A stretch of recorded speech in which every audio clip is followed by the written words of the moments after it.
ओला Uber टॅक्सीसाठी राज्यात taxi नियम लागू करण्यात आले। त्यानुसार टॅक्सी चालवण्यासाठी नोंदणी आवश्यक असेल। तसंच टॅक्सीतील अंतर आणि भाडं दाखवण्याचा डिस्प्ले सुद्धा आवश्यक असणार आहे। टॅक्सीत जीपीआरएस बंधनकारक आहे। तसंच टॅक्सीचं कमाल आणि किमान भाडं आता सरकार ठरवणार आहे।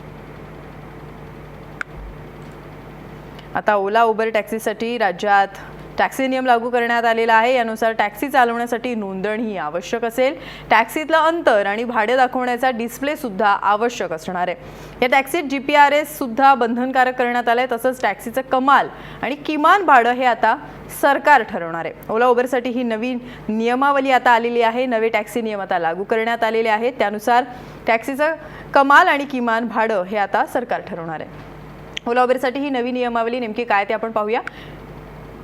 शहरात टॅक्सी चालवण्यासाठी नोंदणी आवश्यक असणार आहे। ॲप आधारित टॅक्सी असा आता स्वतंत्र परवाना असेल।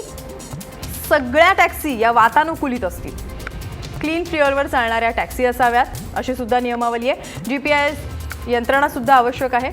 तर टॅक्सीत प्रवासाचं अंतर, मार्ग आणि भाडं दाखवणारा डिस्प्ले सुद्धा आवश्यक असेल। 24/7 24 तास सुरू असणारा नियंत्रण कक्ष असणं बंधनकारक आहे। हा नियंत्रण कक्ष टॅक्सी यांच्यात 24 तास संपर्क असावा। प्रवासाचं इलेक्ट्रॉनिक किंवा कागदी स्वरूपातलं बिल देणं सुद्धा आता बंधनकारक असणार आहे। तर या प्रवास भाड्याची कमाल आणि किमान मर्यादा सरकार ठरवणार आहे। मागणी पुरवठा तत्वानुसार भाडे आकारणी होणार आहे। लहान, मध्यम आणि मोठ्या टॅक्सीसाठी वेगवेगळी दर आकारणी असेल। बाहेर गावावरून येणारे प्रवासी, विमानतळावर येणारे प्रवासी यांच्यासाठी 1400 सीसी इंधन क्षमतेच्या टॅक्सी असणं सुद्धा बंधनकारक असणार आहे।